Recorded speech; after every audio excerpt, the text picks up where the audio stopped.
Hola, buenos días, buenas tardes para el que haya comido. Comenzamos esta nueva jornada formativa divulgativa. Me acompaña pues, la ponente, que es señorita Magdalena Lestón Lago, adjunta a la dirección profesionalmente de la Residencia Orpea y de profesión psicóloga o de formación psicóloga académica. Y Mercedes, que ya la conocéis. Hoy vamos a hablar de un tema importante, creo que muy interesante, que es comprendiendo la demencia. Nos va a dar algunos aspectos, no tanto aspectos médicos, científicos, sino aspectos de manejo o algunos consejos de utilización en los usuarios, pacientes con demencia.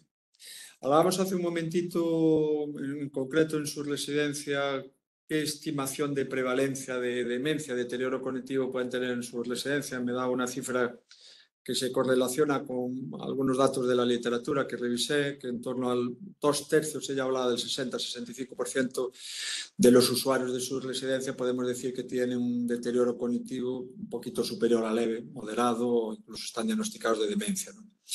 Bueno, es un tema importante. La mayoría de las residencias, pues todos tenéis muchas personas mayores. Según se incrementa la edad, obviamente se incrementa el deterioro cognitivo y la demencia. Hablemos del Alzheimer o de demencias vasculares principalmente. Y yo creo que ella ya nos dio en otra ocasión otra formación en relación al buen trato a la persona mayor, al anciano. Eso de saludar y decir buenos días, pues cuando vemos una persona mayor a veces nos olvidamos, ¿no? Bueno, hoy ya sin más os paso con ella. Como sabéis, siempre hay que tener a mano un teléfono, una tablet si podéis, porque vamos a empezar con la plataforma habitualmente que usamos, el Mentimeter, y en ella vamos a, en cuanto pongáis el QR, el lector de QR, o pongáis el código que os aparece ahí en la pantalla, pues vamos a hacer 3 o 4 preguntas muy básicas sobre dónde trabajáis, quiénes sois, ya que nos podemos ver. Os intuimos y os tenemos presentes, pero nos gustaría saber quién está detrás de la pantalla. Y segundo, algunas preguntas muy básicas que Magdalena, pues ha elaborado para ver un poco pues, sobre el tema que dominamos. Son totalmente anónimas y vamos a dar unos segundos. Supongo que os estáis logueando y ya pues podemos, como ya sois veteranos la mayoría, pues podemos empezar con las cuestiones básicas de quiénes sois. Vamos a ver, ¿cuál es vuestra profesión? Seguramente en otras entra mucha gente, pero nos gustaría saber quién está detrás de la pantalla: médicos, enfermeras, gerocultores, responsables, otras. Bueno, pues tenemos mucha gente ahí detrás. Ya sé que en algunas residencias estáis muchos detrás de una conexión y a lo mejor no todos podéis responder, pero esto nos permite saber un poco hacia dónde orientamos también las charlas formativas y divulgativas. Muy bien, muchas gracias. Vamos con la siguiente pregunta. Principalmente, la mayoría me imagino que es en residencia, como ya estáis poniéndolo, pero nos gustaría saber qué otras personas se están conectando, en qué otros ámbitos: sanitario, atención primaria, hospital u otros ámbitos. Mayoritariamente para eso están enfocadas estas charlas, pues sois profesionales de distintas competencias de las residencias. Ya entrando en una pregunta, pues la ponente, la disertadora, nos dice si hablar fuerte facilita la comunicación con el paciente con demencia. Hablamos de gente sorda, hablamos de pacientes con demencia. Un poco, no sé si estáis de acuerdo. A veces contestamos en función de dónde vemos mucha gente, no siempre es así. En este caso, supongo que nos lo dirá después, creo que estáis acertando. Y mayoritariamente, aunque yo soy el primero que a veces lo incumple, el tono de nuestra voz, pues no necesariamente por ser fuerte se entiende mejor y a veces genera más complicaciones, ¿no? Cuando un enfermo con demencia tiene un trastorno conductual o se manifiesta en un momento puntual o de una forma continuada agresiva, dentro de muchos conceptos dentro de esa agresividad, pero las respuestas es su enfermedad y no hay nada que hacer. Suele ser la familia la que provoca la agresividad. Si nunca estuvo agresivo antes, hay que buscar síntomas de dolor o incomodidad. Os vamos a ocultar los resultados para un poco que cada uno conteste lo que cree en su experiencia o en su formación. Me cachin 10. Todos estáis, ya nos vamos a ir para casa todos, que ya lo traéis todo. Muy bien. Sí, efectivamente siempre hay que descartar algunas causas. Colocar un cartel de prohibido en las puertas evita que un enfermo de Alzheimer entre. Sí, no, depende. No tenemos esa respuesta. Sería verdadero o falso. A veces hay letreritos que incluso los que creo que no tenemos deterioro cognitivo a veces no sabemos ver, pero en este caso sería para las personas con Alzheimer un poco si sirve de algo o no esto. Bueno, pues hay una persona al menos que considera que sí y tenemos un porcentaje muy alto de personas que consideráis que no. La pérdida de la palabra o pacientes con afasia, sea por Alzheimer, en este caso es del tema que nos cita hoy, nos obliga a hacer preguntas abiertas, dar opciones simples, no hablarle a la persona porque no nos entiende.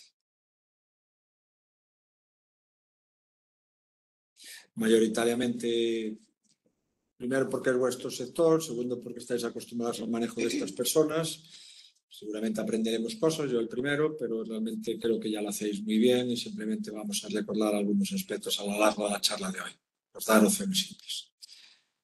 Ya sabéis que todas estas charlas, formaciones online, algunas otras también, pero sobre todo las formaciones online se suben al cabo de unos días por si alguien las quiere, bueno, pues quiere revisar, repasar. Hay muchas subidas, pues todas muy interesantes, pero a cada uno, dependiendo de nuestras competencias profesionales, nos pueden interesar unas más que otras y todas se suben a nuestra web, la extranet. Es de acceso libre para todo el mundo y simplemente pues, podéis acceder a través del escáner, del lector de QR o tecleando en cualquier navegador las palabras unidad de coordinación y apoyo asistencial a las residencias. También veis ahí previamente un correo, por si tenéis dudas, que es el correo también donde tenéis que notificarnos a posteriori de la sesión, pues todas las personas que hacéis las conexiones, pues en la residencia varias personas juntas, eso tiene que ir a ese correo, no a la habitual donde los del área sanitaria nos comunicáis otras cosas, y a posteriori pues recogemos todas esas personas y os haremos en un tiempo prudente, cada vez es menos tiempo, pues un poco la certificación de que habéis asistido a la reunión y de que habéis estado en la formación. O sea que cualquier duda formativa va a ese correo. Y ya sin más, pues un poco tenemos la suerte de tener con nosotros a Madalena Lestón, como os decía, psicóloga de formación, adjunta a la dirección. Yo la he visto trabajar mucho en su residencia europea, como todos, pero la he visto en relación al tema que hoy nos va a comentar. ¿Me quieras, Maleni? A tu disposición. Gracias, Fernando. Gracias, Mercedes. Bueno, ya veo por las preguntas que he hecho antes de empezar la charla que no creo que os descubra grandes cosas ni cosas nuevas, pero sí que está bien que repasemos ciertos aspectos que puedan ser de interés en nuestro manejo en la residencia, en el centro de día o en el centro en el que nos encontremos, para entender un poquito más lo que es la demencia y entender a las personas con demencia. Para empezar, ver un poco lo que es la demencia, que sería un síndrome, es un grupo de síntomas que suelen aparecer juntos y que producen una serie de consecuencias en las personas que lo padecen. La demencia es una de las principales causas de discapacidad y de dependencia entre las personas mayores en todo el mundo. Ya vemos nosotros que en nuestras residencias y en nuestros centros tenemos un porcentaje muy alto de personas con demencia y especialmente en personas con demencia tipo Alzheimer, porque tenemos diferentes tipos de demencia y las formas más comunes de demencia, la principal sería la demencia tipo Alzheimer, que está suponiendo un 60-70% de los casos. Tenemos también demencia vascular, demencia por cuerpos de Lewy y demencia frontotemporal. Aquí, a lo largo de esta charla, nos vamos a centrar un poquito, porque son los casos más numerosos, en lo que es la demencia tipo Alzheimer. Para hablar de la demencia tipo Alzheimer y para ver qué cosas podemos hacer nosotros desde nuestra perspectiva para actuar con esas personas, tenemos que comprender cuáles son las afectaciones que tienen, qué cosas son lo que le dificulta a ellos el día a día para nosotros saber en qué podemos ayudar. Entonces vamos a ver esas diferentes características y dificultades. Aquí vemos, vamos a ir viendo de manera breve cada una de estas cosas, amnesia, afasia, agnosia, apraxia. Veis, hay un montón de cosas que vamos a ir viendo poco a poco para en función de cada dificultad qué podemos hacer nosotros. La amnesia es el trastorno de la memoria. Sabemos perfectamente que en las personas con demencia, una persona con Alzheimer, lo primero que desaparece o la primera dificultad que tienen es con respecto a la memoria a corto plazo, la memoria inmediata. Nos ha pasado que no se acuerdan lo que acaban de comer, son incapaces de saber lo que le acabas de decir, repiten continuamente las mismas cosas. Esto es uno de los factores que más dificulta las relaciones familiares. Porque sí que es cierto, bueno, esto por supuesto y los trastornos del comportamiento que vamos a ver. Pero aquí las familias muchas veces se desquician por el hecho de que repitan una y otra vez las mismas cosas. Y es verdad que nosotros, en nuestro día a día en la residencia, a veces es muy difícil cuando una persona te pregunta una y otra vez lo mismo, el contestar una y otra vez lo mismo y no desesperarte y decir, ya te lo dije. Es complicado y tenemos que intentar saber que es algo que no pueden evitar. Hay otra memoria que se dificulta, que es la memoria episódica. Si nosotros nos imaginamos que nuestra vida es como el tronco de un árbol, como estas anillas del tronco de un árbol, en donde el centro sería la infancia y el exterior sería el resto de la vida, que va a ir desapareciendo poco a poco hasta la infancia. Pero no es una regresión tal cual de lo de fuera a lo de dentro, porque sí que va a permanecer siempre la memoria afectiva. Los datos importantes, ya sean buenos o malos, van a permanecer. Pues un duelo importante, un fallecimiento, una guerra, esas cosas permanecen igual. Entonces es importante que nosotros trabajemos con las historias de vida y sabiendo toda la información posible de la persona que tenemos en el centro para tener armas para poder trabajar. Otra de las cosas, de las dificultades que tienen es con respecto a la memoria semántica, que es la memoria de adaptación o la memoria lógica. Cuando hacemos la escala MEC en los centros, tú a una persona le preguntas ¿qué es un perro y un gato? Lo normal es que digamos animales, que sepamos hacer esa categorización. Ocurre muchas veces que no saben categorizar y que dicen enemigos. No son capaces de saber qué es. Y esta memoria semántica nos ayuda también a la hora de vestirnos. Si está nevando, yo lógicamente me voy a poner una cazadora gorda para salir. No me da por vestirme de verano y en bermudas. Y ellos van a tener esa dificultad. De ahí que nosotros como trabajadores, en este caso, sí debemos seleccionar la vestimenta de una persona con demencia o una persona con Alzheimer, porque no van a ser capaces de discernir qué ponerse o la prenda correcta a ponerse. Así como hablábamos, el buen trato, la importancia que tiene de una persona cognitivamente bien que decida sobre lo que va a poner o no, en este caso nosotros, debido a este déficit en la memoria semántica, vamos a tener que elegir por ellos.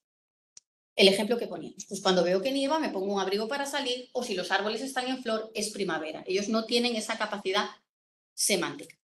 Con respecto a la afasia es la pérdida de la palabra. Vemos el tema de la memoria y ahora vamos a ver las dificultades que va a tener una persona con demencia, tipo Alzheimer en este caso, con lo que es el lenguaje. Cada vez va a ser más complicado que categoricen y que puedan nombrar diferentes objetos. Por ejemplo, si yo les enseño un bolígrafo, en un principio podrán decir que es un boli, después se equivocarán y dirán, pues es un lapicero. Después lo que hará será que digan, es esa cosa que sirve para escribir. Después lo que harán será el gesto, no serán capaces ya de decir la frase y después lo que puede que pase es que ya exista una oposición y que ya ni te quieran hablar o se enfaden, porque viene a raíz de la frustración que van a sentir por no ser capaces de nombrar lo que tú le estás preguntando. Aquí es el mismo ejemplo, pero con un vaso, pues lo mismo. En un principio no dirán vaso, dirán pues es un bol, hay un error nominal. Después dirán la función, es para beber. Después harán que beben y luego lo rechazarán, ya no es la función o se van a enfadar porque no son capaces de intentar decir lo que quieren y no van a ser capaces de intentar comunicar. De ahí que nosotros es muy importante que sepamos que el tener esta dificultad hace que nosotros tengamos que escoger muy bien las palabras que utilicemos para dirigirnos a una persona con una demencia o con Alzheimer y que acompañemos siempre con los gestos lo que decimos. Las recomendaciones para comunicarnos con una persona con Alzheimer es siempre dirigirnos de frente, siempre de frente. Después veremos también que hay un tipo de déficit, que es el visoespacial, que es que la persona con Alzheimer no tiene la capacidad de ver hacia los lados. Yo ahora estoy mirando de frente, pero puedo ver por el rabillo del ojo a Fernando y puedo ver por el rabillo del ojo a Mercedes. Tengo esa capacidad de ver en global. Ellos no, ellos ven de frente. Es como si tuviéramos aquí las manos y no tengan esa capacidad. Con lo cual, siempre que me vaya a dirigir, debo hacerlo de frente, intentar captar la mirada y ponerme a su nivel. Si está sentado, me agacho para ponerme a su nivel también. Siempre hacer que vuelva a formular, repetir. Siempre intentamos que, decíais muy bien al principio, tenemos que dar opciones sencillas. ¿Quieres esto o esto? Sencillo y señalando. Porque otra de las cosas que vamos a ver es que una persona con una demencia tiene un déficit de atención y cada vez va a ir entendiendo menos la palabra. Entonces lo que va a ocurrir es como si yo ahora me voy de viaje y me voy a Japón y no tengo ni idea de japonés, bueno, de inglés tampoco, ni de ningún idioma. Si yo voy a un país extranjero y estoy intentando pedir una barra de pan en una panadería, la única manera que tengo es con los gestos, es señalar. Y la única manera de hacerme entender es así. Y la otra persona también intentará señalar, porque yo no entiendo el idioma. Y eso le va a pasar a una persona con Alzheimer. Es como si fuéramos al extranjero. Más cosas que tenemos que saber. Siempre simplificar el lenguaje. No podemos utilizar palabras rebuscadas. No deberíamos utilizar frases hechas. Saltar de la cama, por ejemplo. Porque lo van a hacer. Porque va a ser literal. Entonces tenemos que intentar evitar también el lenguaje figurativo. Siempre animar. Siempre tomar la mano. Colocar la mano en el hombro para tranquilizar. Pero eso, si lo hacemos, lo tenemos que hacer de frente. Si tú le colocas la mano en el hombro a una persona con Alzheimer que a lo mejor está caminando y tú vienes de espaldas y le colocas la mano en el hombro, lo más probable que haga es reaccionar mal, porque no te ve, porque no se lo espera y lo que probablemente haga es pegarte, porque es una reacción ante algo que no se espera. Entonces, yo sí le puedo tocar, yo sí le puedo poner la mano en el hombro, pero siempre mirando de frente. Siempre plantear, ya decíamos, elecciones sencillas, esto o esto, nunca cosas rebuscadas. Con respecto a la agnosia, otra de las cosas que vemos es la dificultad que tienen para reconocer objetos y también para reconocer su propia enfermedad, la nosognosia. Ellos no son capaces de reconocer qué es lo que tienen. Es más, nosotros tenemos una unidad de Alzheimer, nadie dice, es que yo tengo Alzheimer. No son capaces de decir ni lo que tienen. Una persona que tiene un cáncer sí puede decir yo tengo un cáncer. Una persona que tiene un Alzheimer no es capaz de decirnos lo que tiene porque para ellos no tienen nada y te van a hablar de lo que sea y en base a su vida, pero no van a saber, no son capaces de decirte qué tienen. Después está la agnosia visual, que es la incapacidad de reconocer las caras. Por desgracia, va a llegar un momento en que no reconozcan a su familia, que no reconozcan a sus hijos o a su marido, que a lo mejor se crean que son hermanos, o incluso nosotros que somos trabajadores de los centros, lo que pasa es que eres alguien conocido y si fue profesor te dice, ay, yo a ti te di clase. Eso pasa muy a menudo. O cree que eres su vecina, siente que eres algo familiar, pero no saben categorizarte ni en dónde ponerte. Y es verdad que a ellos también les puede pasar que no se reconozcan en la imagen de un espejo, porque puede pasar que digan, ¿quién es esa persona vieja que está ahí? ¿Quién es esa persona mayor que está ahí? Que no sean capaces de reconocerse a sí mismos en un espejo. Lo que decía, los falsos reconocimientos. Después está la apraxia, que es la pérdida de la habilidad de realizar gestos voluntarios. Una persona con una demencia, una persona con Alzheimer, va a llegar el momento que cosas tan sencillas como utilizar un teléfono, coger un vaso para beber, cortar, no van a ser capaces de hacerlo.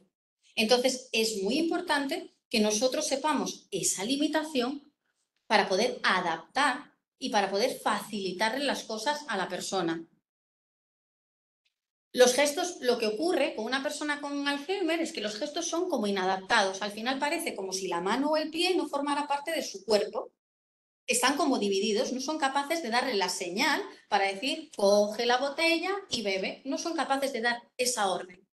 No le hace caso, no le responde. Entonces es fundamental que nosotros sepamos eso para saber cómo hacer.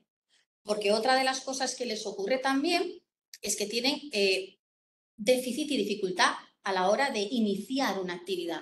Una persona con Alzheimer puede tener el plato de la comida delante de él y no comer.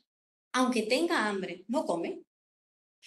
¿Qué ocurre? Que no tiene capacidad de iniciar una actividad. Lo que tenemos que hacer nosotros, como trabajadores de un centro que nos encontremos con eso, es coger la cuchara, dársela en la mano, iniciar la actividad y luego ellos ya sí son capaces de continuar. Por eso es importante que nosotros sepamos eso, porque a lo mejor decimos, no tiene hambre, es que le puse el plato y no ha comido porque no tiene hambre. No, no es que no tenga hambre, pero no sabe qué tiene que hacer con el plato. Ni sabe cómo tiene que coger la cuchara y cómo tiene que iniciar la actividad. Es muy difícil para una persona con una demencia, con un Alzheimer, hacer dos cosas a la vez. Bueno, para otras personas también. Pero para una persona con un Alzheimer y con una demencia es muy difícil hacer dos cosas a la vez. No pretendamos que una persona con Alzheimer esté haciendo algo o esté con una fijación y está ordenando cosas, porque sabemos que muchas veces hacen cosas de manera rutinaria y está aquí haciendo así, y yo que le quiero decir, mira, vienes a comer, y él está con este trabajo. No me va a hacer ni caso, porque está en una tarea y no es capaz de entender lo que yo le estoy diciendo cuando está con otra tarea. Entonces debo saber que no va a ser capaz de hacer dos cosas a la vez. De ahí que tengo que simplificarle absolutamente todo. ¿Qué tengo que hacer ahí? Siempre vamos a acompañar el gesto, siempre. Yo todo lo que vaya a hacer lo tengo que acompañar con los gestos que yo hago.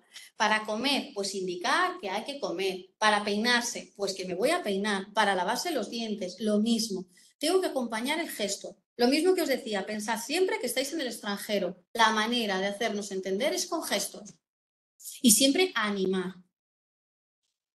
Con respecto a los trastornos de la atención, yo os lo venía diciendo. Es muy difícil mantener la atención en una actividad. No podemos pretender que una persona con Alzheimer o demencia aguante 1 hora en una actividad. Es que no lo va a hacer. No porque no quiera, porque es incapaz, porque no puede, porque necesita levantarse, porque necesita hacer otra cosa. No podemos plantear actividades de 1 hora. Tenemos que plantear pequeñas actividades de 10 minutos, 20 minutos, cambiar la actividad, dar un paseo, pero nunca plantearnos una actividad de 1 hora porque no nos van a hacer ni caso. Os hablaba de los trastornos visoespaciales. Os decía que el enfermo de Alzheimer veía de frente, no podía interpretar lo que sucedía detrás de él. Con respecto a estos trastornos visoespaciales, es muy importante que nosotros en los centros tengamos en cuenta esto, porque si tenemos suelos de damero con estas rayas muy marcadas, eso a ellos les va a hacer como saltarlas.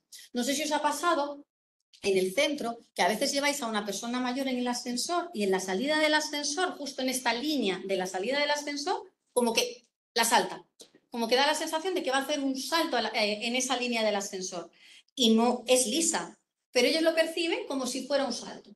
Entonces es muy importante que evitemos ese tipo de suelos, al igual que es importante también que evitemos suelos de gravilla, porque eso lo que hace es, sabemos que con la enfermedad de Alzheimer cada vez nuestra marcha se va ralentizando, vamos arrastrando los pies y eso hace también que tengan más riesgo de caída.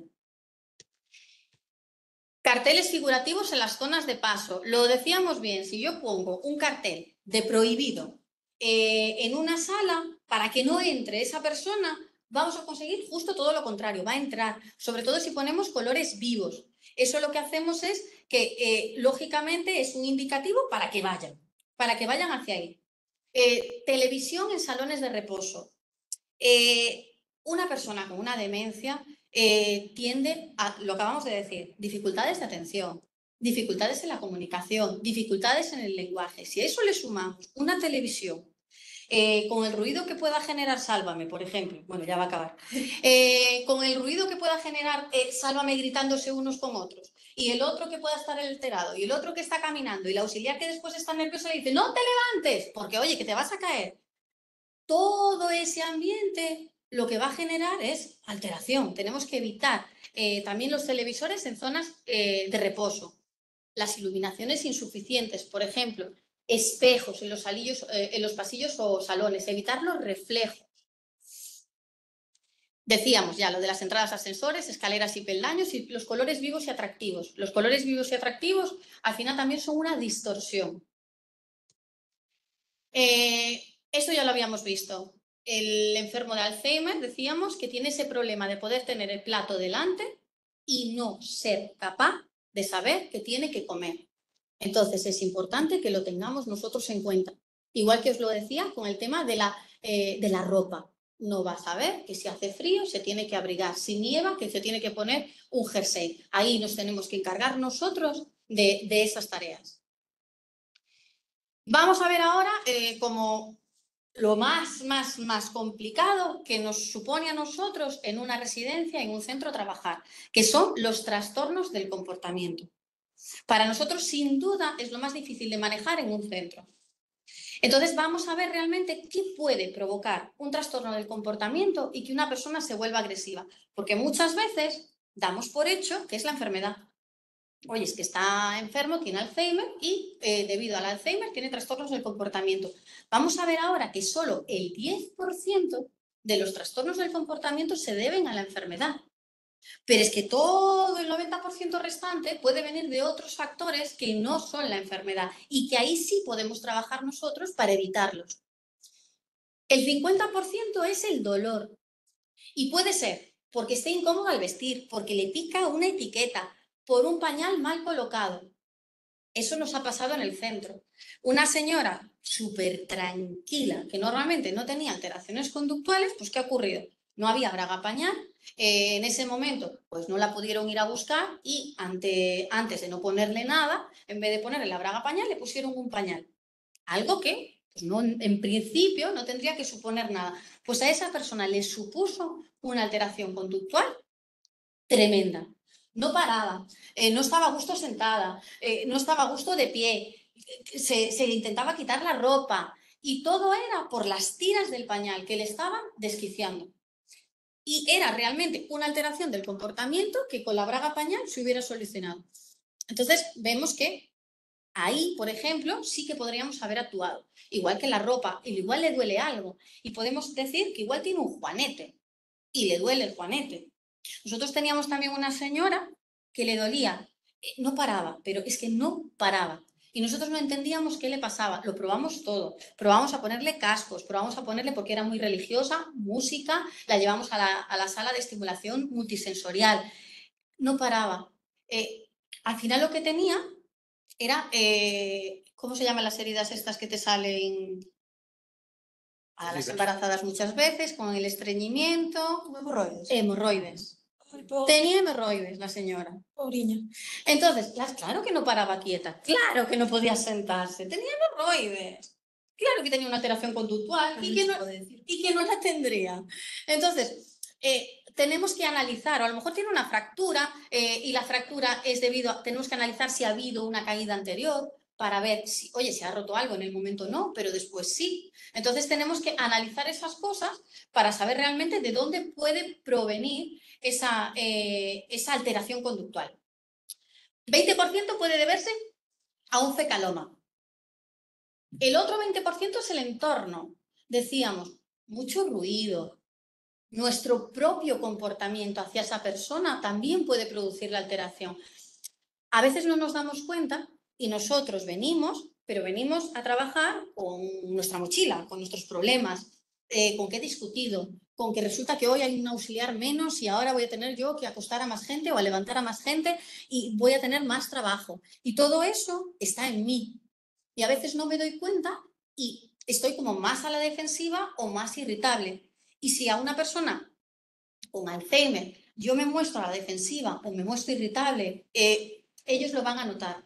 Y a lo mejor sienten que esa manera que en la que yo me estoy expresando o esa manera en la que yo me estoy comportando es como algo en contra de ellos porque no lo entienden. Y a lo mejor sí que recibimos esa alteración o ese golpe por el no entender.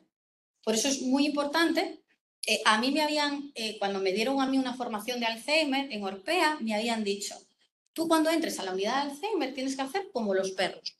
Los perros cuando salen fuera y está lloviendo, se mojan y antes de entrar en casa se sacuden y luego entran.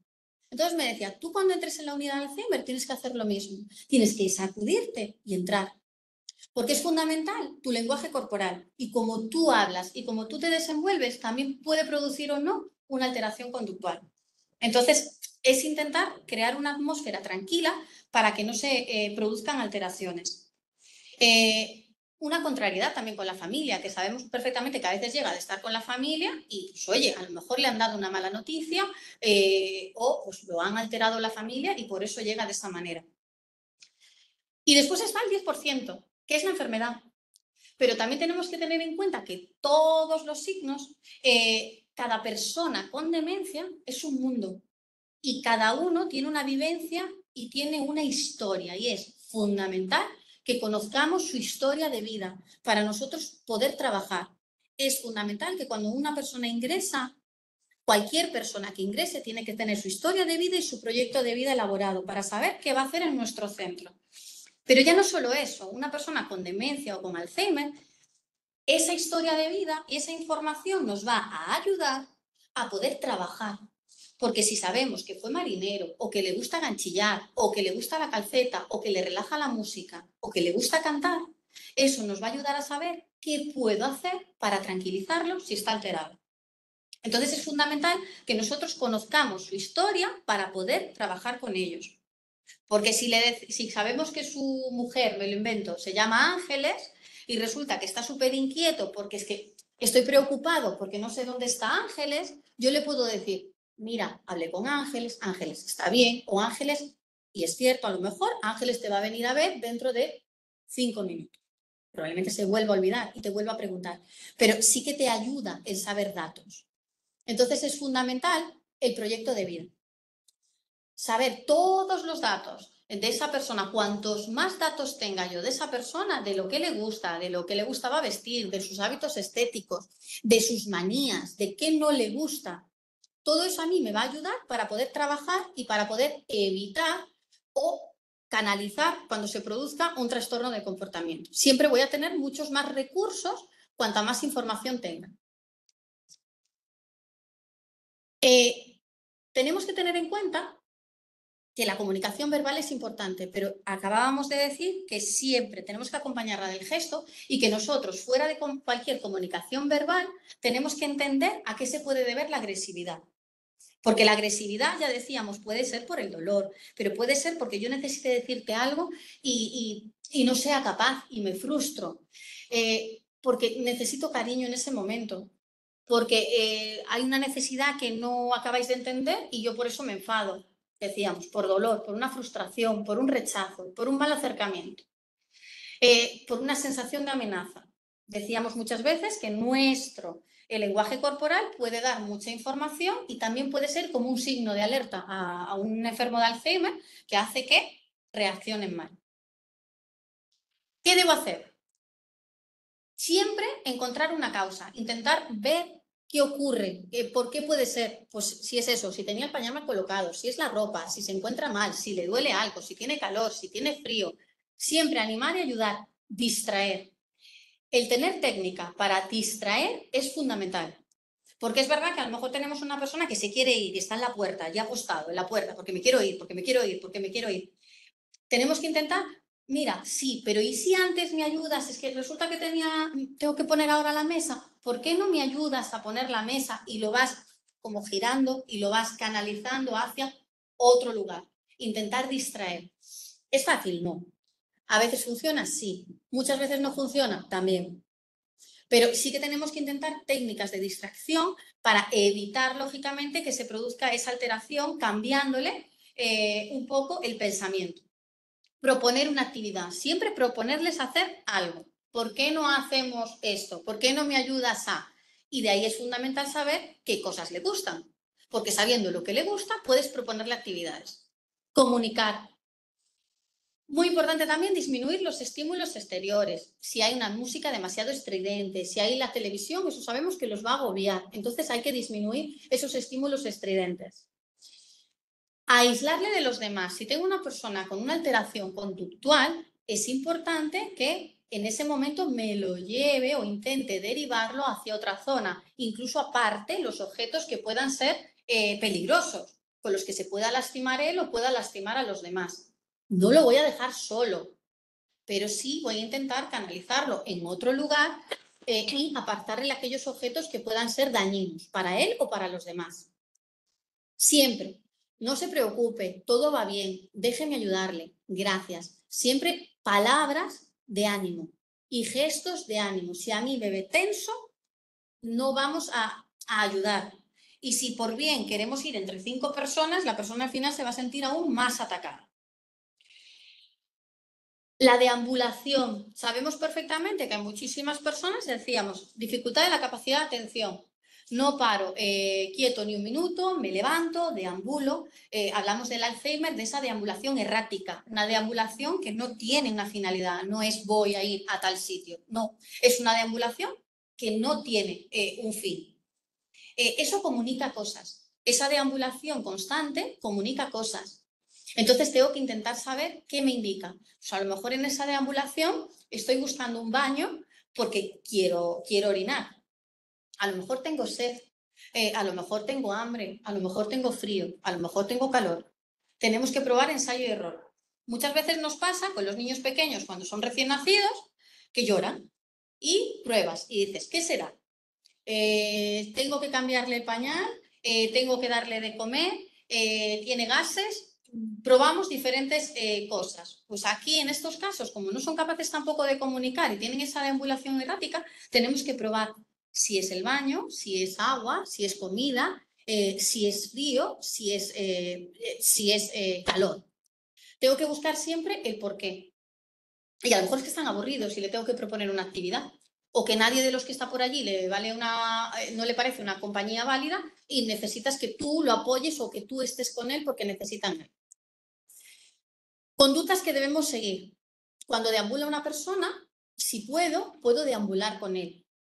Siempre tener las salidas protegidas, lógicamente para que no haya ningún peligro ni ningún riesgo. Intentamos ayudarle a encontrar el lugar que busca. Pues a lo mejor decíamos, pues si busca el baño, nos tenemos que asegurar de que se alimente correctamente, de que tenga sitios para descansar. Y por supuesto, en esta deambulación errática, que tenga los zapatos adecuados. Parece una tontería, pero sabemos que hay muchas caídas que se producen porque resulta que la persona va a la habitación, coge, se pone las zapatillas a las chanclas, se levanta, arrastra los pies, decíamos, esa capacidad que tienen de andar arrastrando los pies y al final tropiezan y se caen. Entonces es importante también fijarnos en el calzado que tienen para ver si el calzado es adecuado y que puedan deambular de una manera segura. ¿Cómo trabajamos el entorno para reducir las alteraciones? Os comentaba que nosotros en Orpea tenemos una unidad que le llamamos UPAD, que es Unidad Protegida de Alzheimer y otras demencias. Esta unidad es una unidad con un código de acceso. Lo que hace en ese sentido es, ahí ya tenemos pues, la salida lógicamente limitada, pero tienen pasillo para poder deambular de manera libre, sin obstáculos, y eso les da una mayor libertad. Tiene las propias habitaciones dentro, no tienen televisión, por ejemplo, en el salón para evitar también distracciones. Y eso ayuda a que tú puedas tener canalizadas a las personas y que puedas, lógicamente, actuar con ellas de una manera específica. Ahí también el personal de la unidad es siempre personal específico, que tiene que tener formación, lógicamente, y que tiene que tener unas cualidades determinadas. Porque es verdad que yo puedo confiar perfectamente en cualquier trabajador de mi centro, pero a lo mejor no todos valen para una unidad de demencias, porque no todos tienen esa capacidad, esa paciencia y ese poder estar con una persona con demencia. No es nada fácil. Que una persona te repita 15 veces las mismas cosas no es fácil de llevar. Es eso, y unidades con códigos digitales, espacios que son fácilmente vigilados, tiene zonas de reposo, tiene plantas verdes, y ningún objeto pequeño encima de la mesa. Otra de las cosas que trabajamos de nosotros en nuestros centros y que ya conocéis es la estimulación cognitiva, la reminiscencia. Siempre intentamos trabajar con terapias no farmacológicas. Por supuestísimo, sabemos que las personas con demencia tienen su tratamiento, van al neurólogo y por supuesto tienen el tratamiento adecuado. Pero sí que es muy importante y nosotros trabajamos mucho a nivel no farmacológico, que es a nivel de terapias. La estimulación cognitiva, la estimulación que podemos hacer con una persona con demencia, puede ser con las cosas más sencillas, desde vestirse, ayudarlo a vestirse o animarlo a vestirse, como lavar los dientes y explicarle la secuencia que tiene que hacer para hacerlo. Son estimulaciones muy sencillas, no tenemos que hacer grandes cosas, con los olores, con las comidas, con café, trabajar masajes. Funciona muy bien las pelotas erizo, estas pequeñas que utilizan muchas veces en fisio. Eso funciona muy bien porque le relaja, le puedes estimular las manos, le puedes hacer incluso talleres estéticos, cosas sencillas, no necesitamos grandes cosas. Y las pelotas muchas veces funcionan ante una alteración conductual, cuando están agarrando algo y quieres que lo suelte, una persona sigue manteniendo el reflejo de coger algo cuando se lo tiras. Si tú le tiras estas pelotas antiestrés, tú las llevas, sí que es verdad que a lo mejor si están apostados en algo y tú en el momento le tiras la pelota, lo más probable es que haga el reflejo de querer cogerla y suelte lo que está cogiendo en ese momento. Entonces también es bueno que a veces tengamos un par de pelotitas de estas antiestrés porque nos van a dar juego ante situaciones de este tipo. Decíamos, desde el aseo, la elección de la ropa, el olor de la comida, todos estos actos de la vida diaria, si se los dejamos hacer, son cosas que se convierten en estímulos y mantienen las facultades. Y siempre evitar las tareas dobles. Esto ya lo vimos. Con respecto a la comunicación, volvemos siempre a lo mismo. Palabras sencillas, concretas, siempre muy fácil. No dar muchas órdenes a la vez. Decíamos, no hacen dos cosas al tiempo. Si yo le digo, primero vas allí, vienes, te sientas, comes, te sientas allí, olvídate, olvídate. Porque tú le tienes que ir indicando lo que tiene que ir haciendo. Decíamos, el no utilizar el lenguaje figurativo para llamar la atención. Tomamos de la mano el brazo, ponemos la mano en el hombro, pero decíamos siempre de frente, no detrás. Y siempre hablar con el residente de frente, incluso cuando esté sentado. Siempre tenemos que acompañar el gesto. Esto es fundamental. Y decíamos, gestos que lo tranquilizan, acariciar, coger de la mano, sostener el brazo, dar palmadas en el hombro, repetir lo que la persona acaba de exponer. Hay una cosa muy importante cuando trabajamos con las personas con demencia o con Alzheimer, que son las familias. Las familias en nuestro trabajo en las residencias, a veces siempre decimos que nos dan más trabajo las familias que los residentes. Y eso es una realidad. Porque las familias vienen con un sentimiento de culpa terrible, vienen a veces de estar con la persona en casa y estar sobrepasados. Y es muy importante la información que nos dan ellos. Y es muy importante que los escuchemos.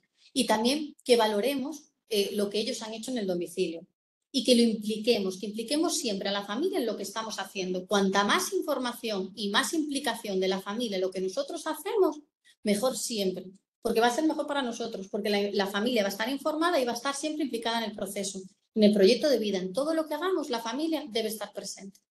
Y los trabajadores siempre lo que tenemos que tener es formación y armas para poder trabajar. Y es muy importante que si trabajamos con enfermos de Alzheimer estemos motivados. Porque si yo ya tengo un problema personal y yo ya estoy cansado y yo ya estoy agotado, no nos ayuda a la hora de trabajar con personas con Alzheimer o con una demencia. Porque las personas con Alzheimer y con una demencia suponen mucho trabajo. Porque realmente suponen un agotamiento mental. No tanto físico. Yo muchas veces lo digo, en una unidad de grandes dependientes puedo tener las mismas personas asignadas que a una unidad de demencia, cuando la unidad de grandes dependientes tiene una carga física, pero es que la unidad de demencias tiene una carga psicológica importantísima. Entonces, al final, la carga a diferentes niveles es muy grande. Entonces, es muy importante también las características de esas personas. Lo más importante, que trabajemos con motivación, sabemos lo difícil que es, lo difícil que son las familias, lo difícil que es el trabajo en residencias, que no es nada fácil y muchas veces no estamos tan apoyados como nos gustaría. Y tenemos que agradecer aquí la unidad de de Coordinación de Residencias, que desde el 2020 nos está apoyando mucho. Entonces, bueno, seguir en esta formación, seguir en esta ayuda y que poco a poco podamos ir trabajando con estas personas lo mejor posible. Y nada más. Gracias Maleni a ti por la exposición magnífica que acabas de hacer, por poner en valor lo que creo que hacéis en todas las residencias con las personas mayores. Creo que sigue siendo una labor muy desconocida y poco apreciada y poco aplaudida, ya me lo visteis en otras ocasiones. Yo he aprendido mucho, obviamente yo soy un neófito, sanitariamente no, pero desde el punto de vista de todos los aspectos conductuales y de manejo de personas mayores, y seguramente todos tenemos en nuestro entorno personas mayores y con deterioro cognitivo, y los consejos que acabas de dar van a quedar ahí. Entonces, bueno, repito, felicidades por tu exposición, por tu manera de hacerlo, por tus conocimientos, por vuestro trabajo diario. Tenemos 5 minutos si queréis hacer alguna cuestión, si no os repito que la charla en unos días estará subida. Yo creo que bueno, viene bien siempre repasar, a veces nos centramos más en los conocimientos científicos, médicos, en algunos aspectos de residencia y nos olvidamos de cosas tan básicas como las que has dicho hoy, ¿no? De cómo manejar a una persona con demencia en un entorno determinado, pero es extrapolable a cualquier domicilio. Y yo creo que, bueno, de verdad que enhorabuena y, bueno, si hay alguna pregunta, pues perfecto, y si no, pues nos vamos y nos veremos en la próxima sesión, que será el 15 de junio, es la final de este ciclo. Y bueno, estamos presentando, elaborando lo que quedaría de programa de septiembre en adelante y bueno, también estamos abiertos a través de ese correo de que hagáis todas las sugerencias posibles y ayudaros en lo que sea necesario. O sea que bueno, muchas gracias y creo que no ha entrado ninguna pregunta. Si no entra, nos despedimos aquí y por lo tanto, pues hasta pronto, Maleni. Hasta pronto, gracias. Hasta pronto a todos.